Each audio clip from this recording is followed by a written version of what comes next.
Selamat mendengarkan podcast ini. Tuhan Yesus berkata, kalau bapak atau ayah di dunia ini tahu memberi apa yang baik untuk anak-anaknya, maka Bapa di surga tahu apa yang terbaik. Bapa di surga memberikan apa yang baik. Di dalam ayat yang lain dikatakan memberikan Roh Kudus. Tetapi kenyataan yang kita lihat, saudaraku, tidak banyak orang Kristen yang mengerti apa yang baik yang Bapa sediakan bagi dirinya. Banyak orang Kristen yang belum benar-benar merasa aman.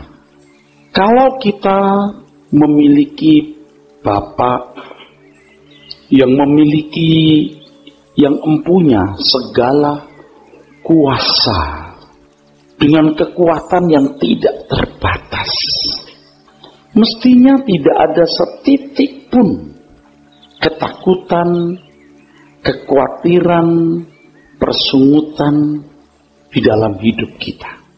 Tetapi faktanya, saudaraku sekalian, banyak orang yang masih hidup dalam kekhawatiran, ketakutan, masih merasa kurang. Dengan saya menghayati keberadaan saya sebagai ayah yang ingin melihat anak-anak saya aman, selamat, saya menghayati dan mencoba untuk menangkap perasaan Bapa di surga, bahwa Dia juga ingin saya ini aman, selamat, dan memperoleh apa yang terbaik yang Bapa sediakan. Tetapi mengapa kita merasa kurang? Merasa belum sepenuhnya aman, merasa bahwa seakan-akan Bapa itu masih menahan berkatnya dan kita mesti nyari-nyari atau nunggu-nunggu, saudara. Dari pergumulan itu saya menemukan satu hal, bahwa seseorang tidak akan memperoleh apa yang baik dari Bapa kalau tidak mengerti cara berpikir Bapa. Kita harus mengerti cara berpikir Bapa. Atau kalimat yang lain mungkin yang lebih mudah, kehendak dan rencananya. Kehendak dan rencananya. Bapak, Ibu, saudara-saudara, dengan pikiran yang benar sebagai anak Allah, dengan cara pandang atau perspektif anak Allah, berkat jasmani itu sama sekali tidak ada artinya, saudara. Apakah itu rumah, mobil, uang, sukses karir, tidak ada artinya sama sekali jika dibanding dengan kehendak Bapa dan rencananya. Orang Kristen yang mau menemukan dan memperoleh apa yang baik dari Bapa harus memandang segala sesuatu tidak berarti. Nah, ini yang sulit, saudara. Ini yang berat. Nanti saya mau bawa saudara kepada fanatisme. Fanatisme yang gila-gilaan. Sebab kalau tidak, Anda nggak akan sampai dua hal ini. Jagat raya tanpa batas, kekayaan Allah yang nilainya tidak terduga dan tidak terbatas. Dibanding dengan bumi kita yang seperti debu ini, saudara, nggak ada bandingannya, nggak bisa dibandingkan, karena terlalu tidak ada arti. Jadi kalau Alkitab berkata apa gunanya orang beroleh segenap dunia, kalau jiwanya binasa, segenap loh, semua. Nah, ini belum semua. Kadang-kadang untuk sesuatu yang nilainya baru beberapa ratus juta atau beberapa miliar, rasanya besar sekali. Nah, pikiran banyak orang itu sudah rusak. Sudah rusak. Nah, sekarang Bapak Ibu saudara sekalian, ada yang Bapak atau Allah sediakan bagi kita, dan itu yang baik untuk kita. Yang Allah sediakan setiap hari. Saya mengatakan ini kan, berkat Tuhan setiap hari. Bukan berkat jasmani, tapi apa yang terbaik untuk kekekalan. Banyak berkat-berkat yang tidak ternilai yang lalu dengan sia-sia, tidak ketangkap, nggak kepegang. Sebab ada banyak hal yang dianggap berharga. Karena ada banyak hal yang dianggap penting, saudaraku. Jadi kita mengerti kalau Tuhan Yesus berkata, jika kamu tidak melepaskan dirimu dari segala milikmu, kamu tak dapat jadi muridku. Kamu tidak boleh lagi menganggap sesuatu itu berharga. Sesuatu itu dua. Yang pertama, barang-barang dunia ini. Yang kedua, keinginan dosa. Saudara harus beranikan diri untuk berkata begini, Tuhan, aku tidak ingini apapun. Aku hanya memerlukan Engkau. Yang kedua, Tuhan, aku tidak akan berbuat dosa.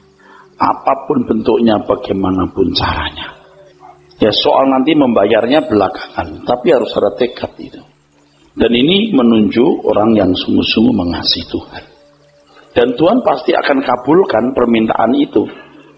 Kita bukan mau nipu Tuhan loh, bukan mau membohongi Tuhan loh. Pura-pura berkata, Tuhan aku tidak akan berbuat dosa, padahal kita masih punya niatan, itu kan membohongi. Kita tidak begitu, kita serius. Aku mau hidup tidak bercacat, tidak bercelah Tuhan. Aku tahu dagingku masih menuntut, tapi aku tidak akan menurutinya. Aku tahu aku masih punya banyak kesempatan untuk memuaskan keinginan dagingku. Tapi aku berjanji, aku berniat, aku bertekad untuk tidak menurutinya. Aku memilih untuk melakukan kehendak. Kalau saya tidak ekstrim, tidak menarik se-ekstrim-ekstrimnya di sini, saudara, Anda nggak bisa hidup suci. Anda tidak bisa mengerti kehendak Tuhan dan memahami rencananya. Dan apa yang baik yang Bapa sediakan akan pas lewat, tiap hari lewat. Nah, orang berkata, lewat nggak Bapak? Besok masih ada hari lagi. Saudara, saya melihat satu kodrat atau tatanan yang mengerikan. Bahwa Tuhan pun tunduk kepada tatanannya. Dan di dalam tatanannya itu adalah proses. Kapan Tuhan Yesus datang, lahir di kota Bethlehem, itu ada waktu yang ditentukan dan Allah sendiri memenuhi tatanan itu. Terus sekian ribu tahun, kenapa Tuhan tidak datang di abad ke-6, ke-7, ke-8, ke-12? Itu adalah tatanan. Sampai dunia ini matang dosanya, tapi juga ada orang-orang yang matang suci. Tadi saya katakan mengerikan ini. Jadi kalau seseorang mengabaikan hari-hari hidup yang begitu berharga, lalu suatu hari dia sadar dan berkata, aduh aku salah, aku mau sungguh-sungguh sekarang. Tetap nggak bisa. Apa yang pernah dia lewati tidak bisa dikembalikan. Tetap ada kerugiannya. Barangkali kerugiannya tidak menjadi sebesar kalau dia lupa terus gitu. Tapi tetap ada dampak. Nggak mungkin sama. Oleh sebab itu memahami penjahat di samping salib Tuhan itu harus benar. Saya mesti khotbahkan khusus itu supaya orang jangan menjadikan itu presiden yang salah. Artinya karena penjahat di samping salib Tuhan berkata, Tuhan ingat aku kalau engkau datang sebagai raja. Lalu Tuhan berkata, hari ini engkau bersama dengan aku di Firdaus. Dia di Firdaus itu artinya tempat yang nyaman. Itu bersama dengan orang-orang saleh lain. Tapi bukan dimuliakan bersama dengan dia suatu hari nanti. Enggak. Ada banyak hal yang harus saya sampaikan sekitar ini, saudara. Oleh sebab itu, tadi saya sudah katakan, saya mengajak Anda untuk ekstrim itu. Jangan lakukan hal yang tidak berguna untuk pertumbuhan rohanimu. Jangan. Apapun. Pertemuan dengan orang-orang yang tidak mendatangkan kebaikan, jalan-jalan yang hanya untuk menyenangkan diri. Sebab apapun yang kita anggap menyenangkan, apalagi jadi keangkuhan, itu pasti merusak. Jadi kalau aku butuh benda ini, karena kalau aku melihat benda ini, aku membutuhkan. Bukan karena aku senang dengan benda ini, karena aku membutuhkan. Aku tidak senang dengan benda ini, tapi aku membutuhkan. Membutuhkan untuk melayani Tuhanku. Sebab kesenanganku adalah melakukan kehendak Bapa dan menyelesaikan pekerjaannya. Kalau dulu kan kita mentolerir, saudara, aku senang barang ini, aku ingin punya. Aku mau jalan-jalan ke kota anu, aku senang. Bukan tidak boleh jalan-jalan bersama keluarga, perlu ada waktu kebersamaan. Oke, pilihlah tempat yang baik untuk bersama-sama. Tapi bukan menjadi kesenangan, tetapi menjadi kebutuhan. Wisata itu kebutuhan juga, kebutuhan demi keluarga. Kalau saya sendiri, maaf, hari ini ya, tidak ada tempat yang saya rindukan. Mau Niagara, mau Alaska, mau Jepang, mau Korea, tidak ada lagi. Tetapi 3 minggu yang lalu saya masih mikir, perubahan ini baru 2 minggu ini. Tidak lagi tempat yang saya mimpikan saya kunjungi. Tapi kalau keluargaku mau bersama-sama aku pergi. Tapi jangan harap aku senang tempat itu. Saya lebih senang membawa laptop, membawa iPad, saya kerja persiapan khutbah. You boleh belanja, silahkan, karena nggak ada barang yang perlu saya beli. Saya mendingan saya baca Alkitab. Nggak ada lagi tempat yang menyenangkan. Kalau aku ke mall jalan-jalan dengan keluargaku karena itu bagian dari tanggung jawabku, tapi nggak senang. Apa? Ke toko musik, nah itu boleh, karena aku senang musik dan musik bisa aku pakai untuk memuliakan Tuhan. Ini dianggap tidak wajar. Kalau ada langkah lagi yang Tuhan ajarkan lebih ekstrim dari ini, saya akan ekstrim. Saya akan lebih ekstrim dari ini. Supaya aku menangkap setiap berkat yang Tuhan sediakan kepada saya setiap hari itu. Jadi kalau di perjanjian lama di Ratapan pasal 3 ayat 22 sampai 23, kasih Tuhan tak berkesudahan. Ya. Tuhan di sini Elohim, Yahweh, ya, Bapak di situ termasuk di dalamnya. Bapak sediakan berkat itu. Kita tidak bisa pergi ke jurusan yang bertentangan dalam waktu bersamaan. Satu ke timur, satu ke barat. Kalau kebersamaan nggak bisa. Terang gelap nggak bisa dipersekutukan. Nah, dunia kita ini, saudaraku, dunia yang semakin jahat. Kalau kita tidak menarik diri kita dengan ekstrim ke bawah, pasti ke bawah.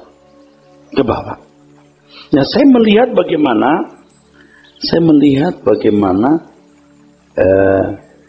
banyak gereja seperti main monopoli.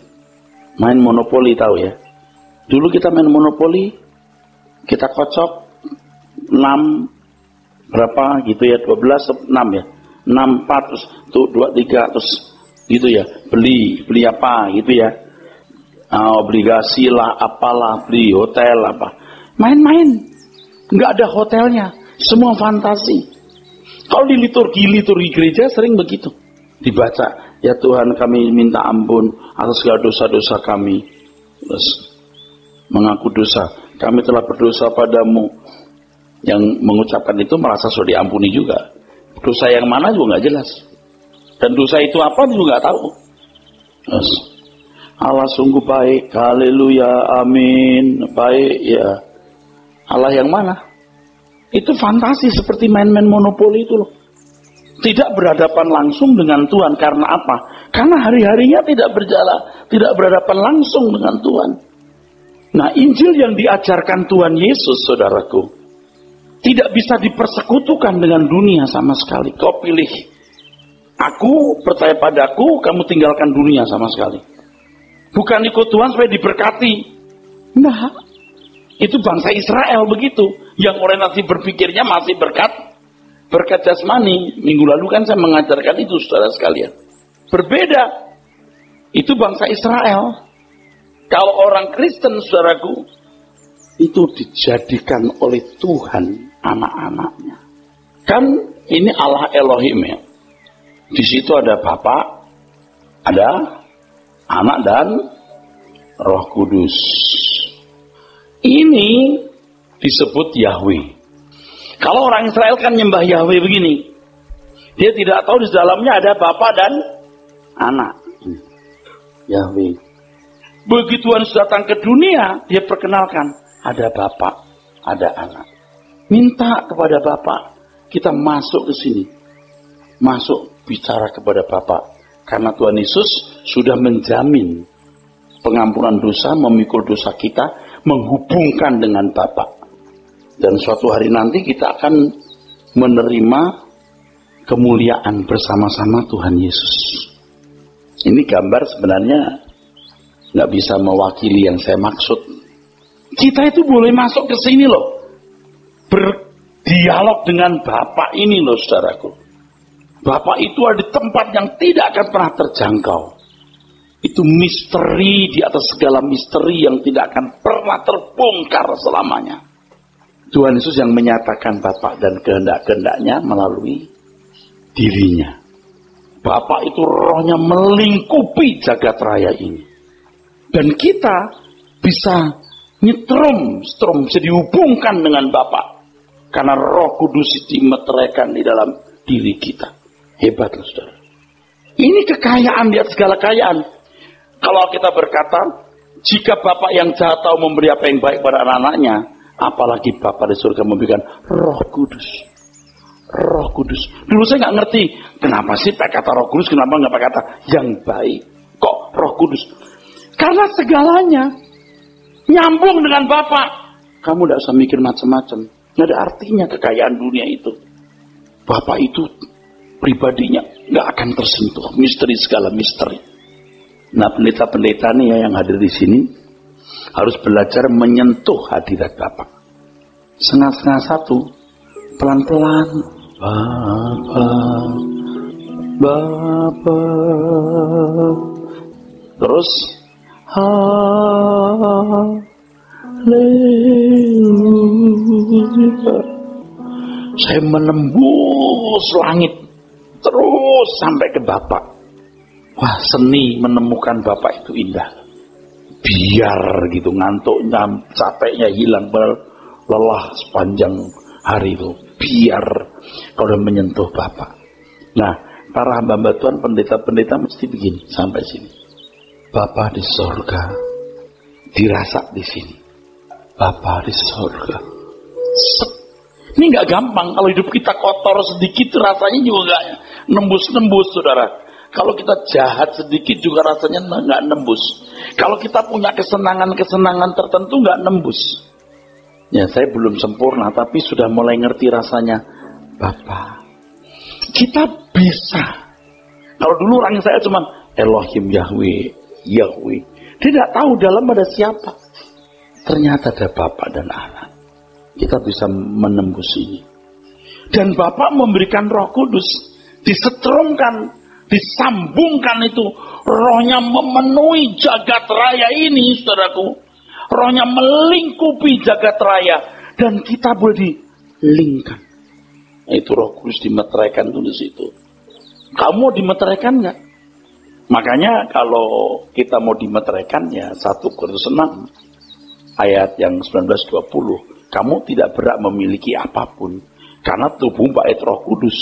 Ayat 17, kamu menjadi satu dengan Roh Allah. Nggak bisa nggak ekstrim di sini, nggak bisa.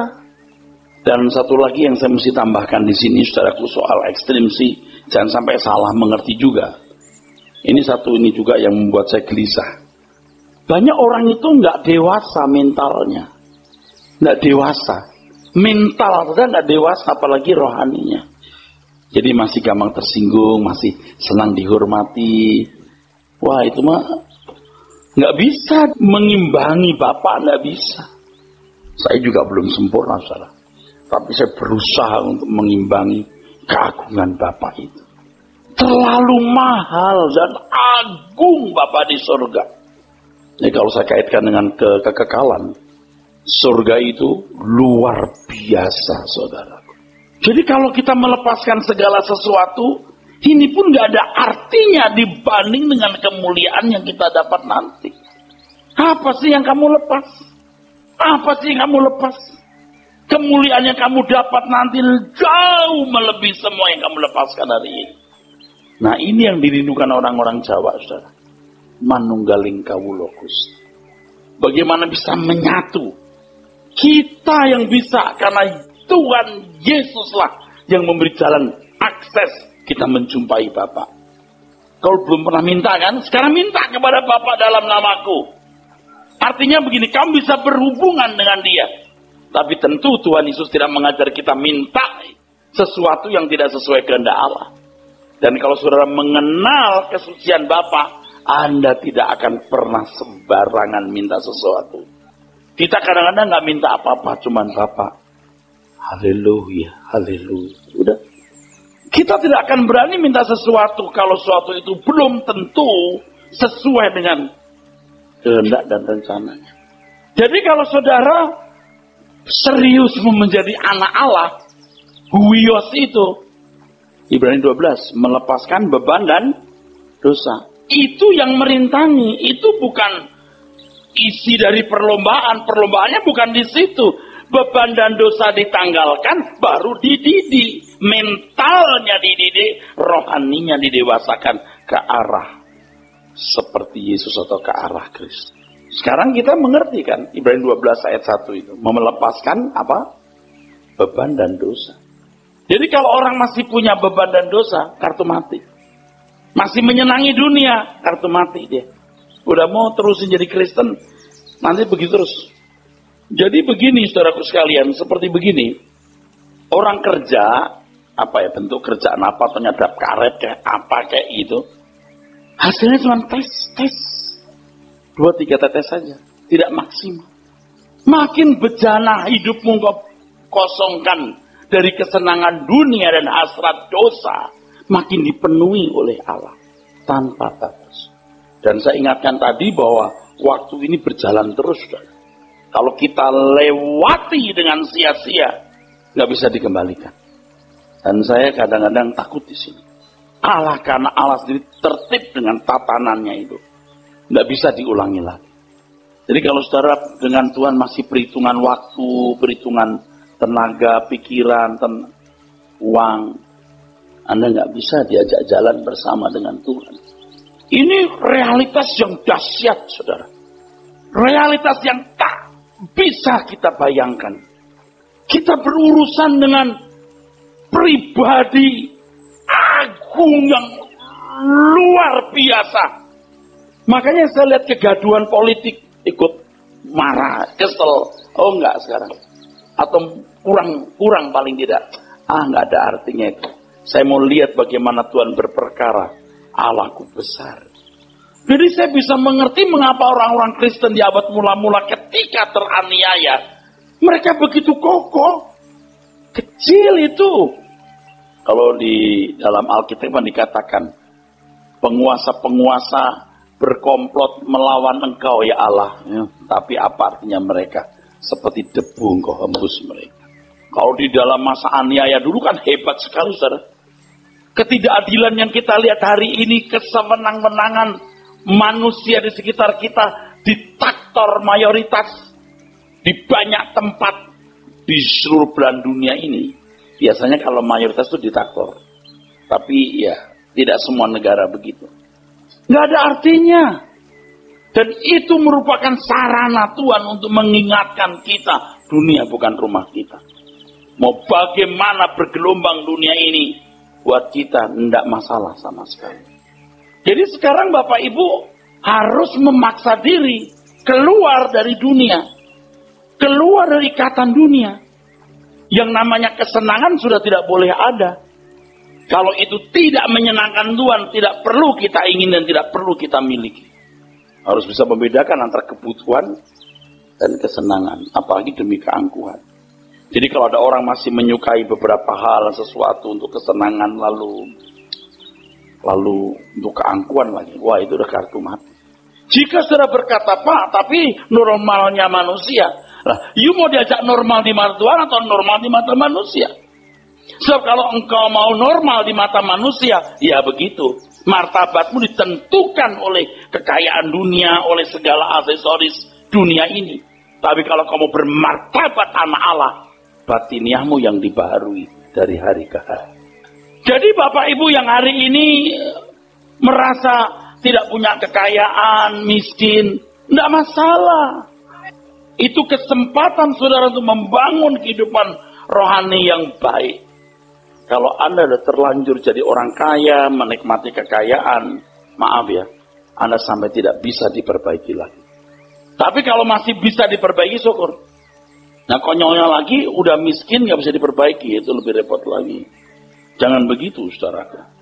Jadi kalau Tuhan Yesus mengajarkan kepada kita hal-hal yang kedengarannya aneh gitu. Serigala punya liang, burung punya sarang, anak manusia tidak punya tempat meletakkan kepalanya. Mau ikut aku? Kok aneh ya? Itu standar. Itu standar. Filipi 1 ayat 21 sampai 24. Bagi kehidupanlah Kristus, mati adalah untungan. Itu standar. Semua untuk Tuhan, mati untung. Anda tidak akan pernah bisa merasa kematian itu menguntungkan kalau Anda belum sepenuhnya buat Tuhan. Saya meraba diri saya sendiri, saudara. Kalau suatu hari aku masuk peti mati ini, aku siap nggak? Kesiapan saya berapa persen? Saya baca, saudara. Wah, belum 100%. Ini kalau pesawat ini meledak di atas nih, atau jatuh, kesiapan saya berapa persen? Saya baca diri sendiri, belum 100%. Saya loh, yang udah sebegitu fanatik loh. Ternyata memang proses, tidak bisa. Saya harus mengurai kekusutan dalam jiwa yang sudah rusak ini. Saya bersyukur karena Tuhan bukakan banyak kebenaran-kebenaran terus. Saya bergerak berubah terus, saudaraku. Saudara ya ikut saya terus kan makin ngerti. Oh ya ini kok makin menjadi. Ya. 6 bulan setahun ke depan, wah pasti lebih dari hari ini. Sudah makin gak peduli saya. Orang mau ngomong apa terserah. Saya memandang Tuhan saja sebagai tujuan hidupku satu-satunya.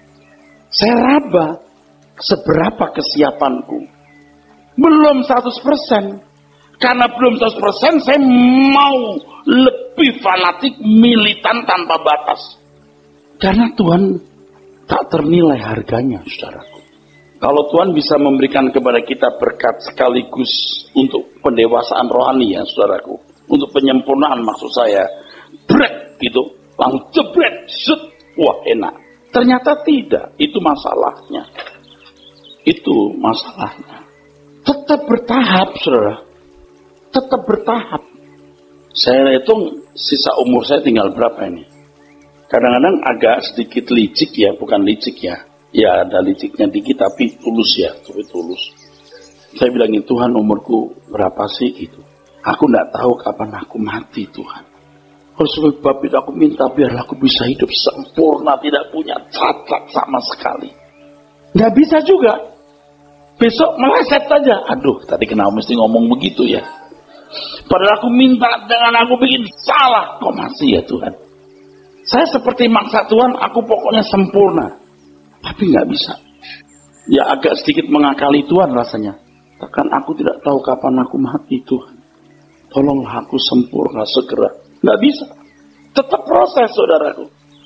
Nah, hari demi hari ini, plok. Itu yang harus kita peroleh berkatnya. Dan untuk itu kita harus benar-benar ekstrim. Jangan ada kesenangan apapun. Jangan ada niatan dosa dalam diri kita. Harus berani ekstrim. Nah, di situ baru Tuhan akan membukakan kepada kita, saudaraku, rahasia-rahasia kehidupan. Untuk mengerti kehendak Tuhan. Untuk mengerti rencana Tuhan. Jadi kalau dulu saya memahami pelayanan itu adalah membangun gereja, berkhotbah. Sekarang beda. Bagaimana setiap saat aku menyenangkan Dia. Menemukan apa yang Tuhan ingin harus ku perbuat. Menemukan apa yang Tuhan ingin aku lakukan. Dari perkara-perkara sederhana. Baru kemudian Tuhan akan membukakan kepada kita visi-visi besarnya, saudara. Sebab kalau pelayanan pekerjaan Tuhan yang kita anggap sebagai menyenangkan Tuhan, nah itu liciknya manusia. Dimanfaatkannya lah kegiatan gereja itu. Dimanfaatkannya lah kegiatan pelayanan gereja itu untuk kepentingan pribadi. Entah uang, entah harga diri, dan lain sebagainya. Yang penting nyetrum dulu dengan Bapak. Jadi kalau sampai Tuhan Yesus berdoa di Yohanes 17, engkau dalam aku dalam engkau ya Bapa, dan mereka dalam kita. Itu di sini, saudara. Betapa eksklusifnya. Yang ini tidak untuk kebanyakan orang. Ini hanya untuk orang-orang tertentu. Barang siapa kehilangan nyawa karena aku, dia memperoleh nyawa. Tapi orang yang tidak kehilangan nyawa karena aku, dia kehilangan nyawa. Tuhan, aku mau ikut engkau, tapi izinkan aku pamitan, aku menguburkan ayahku, menguburkan ayahku.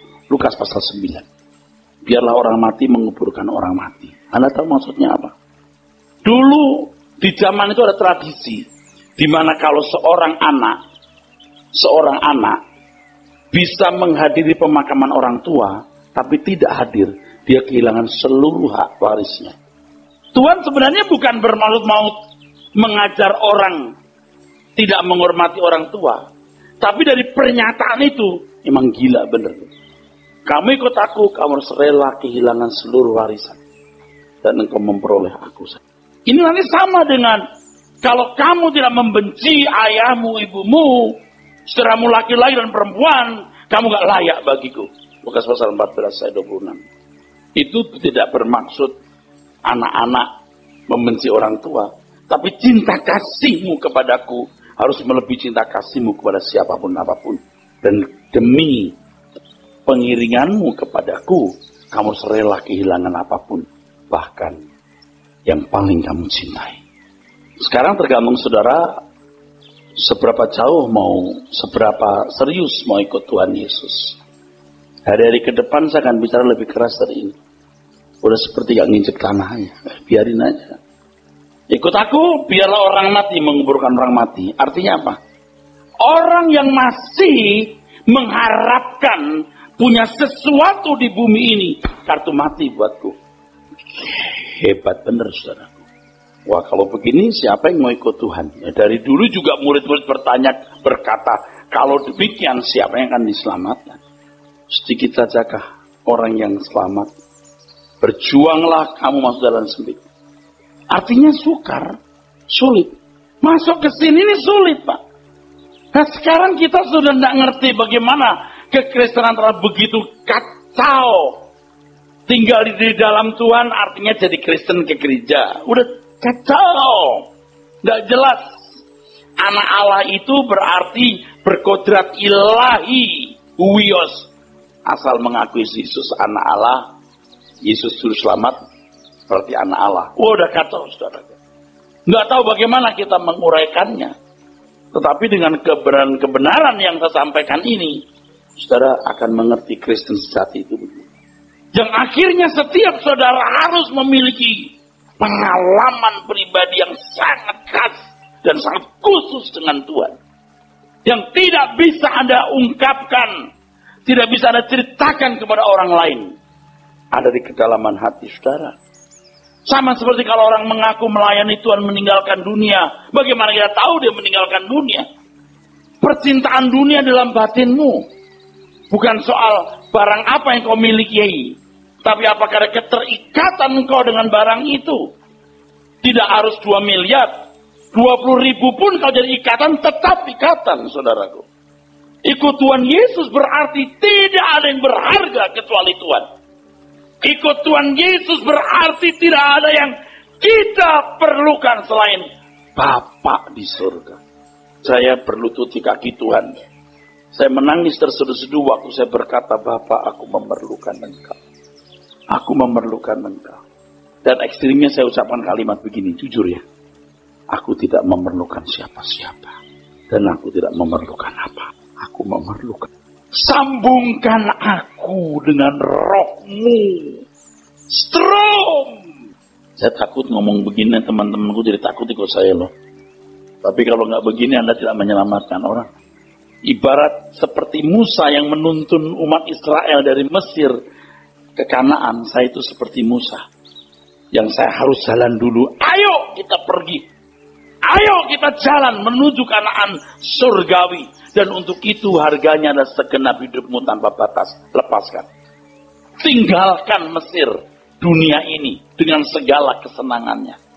Makanya saya lihat barang-barang bagus sekarang beda. Kalau dulu di toko-toko elektronik masih aja saya lihat apa yang baru ya. Resolusi yang terbaru TV apa? Elektronik apa yang baru? Sekarang udah mulai hambar. Apa sih? Baju? Enggak. Pakaian? Ya. Yang penting saya butuhkan, saya beli. Enggak. Apalagi perhiasan? Enggak perlu. Tas sudah punya banyak. Kalau perlu, ya beli. Kalau enggak, ya udah. Segala hal, saudara. Kalaupun aku punya uang, aku tidak boleh simpan itu uang. Akhirnya saya mati dan uang itu di bank. Aku harus gunakan untuk pekerjaan Tuhan. Tinggal nuranimu benar atau tidak. Nanti kau akan menyesal. Kau punya perhiasan di lemari. Kau mati, kamu tinggalkan. Jual, jadikan duit. Bagi untuk pekerjaan Tuhan. Tuh, you dengerin terus khotbah seperti ini. Baru kau punya mata hati bisa melihat ini kebenaran atau dusta. Kalau tidak pun, tak perlu. Nggak cari uang. Kalau memang keberatan, jangan. Tapi kalau saudara bersedia, persembahkan hidupmu sepenuhnya buat Tuhan. Bukan hanya di Rehoboth, dimanapun. Saudara tanya Tuhan, di mana bagian saudara untuk pekerjaannya. Dan kita bersyukur karena kita mengenal satu-satunya keselamatan. Tuhan Yesus Kristus. Tidak ada keselamatan di luar Yesus. Kita bukan hanya mengenal keselamatan dalam Yesus Kristus, tapi mengalami dan mendapatkan berkat utama keselamatan itu. Nyambung dengan Bapa di surga. Amin.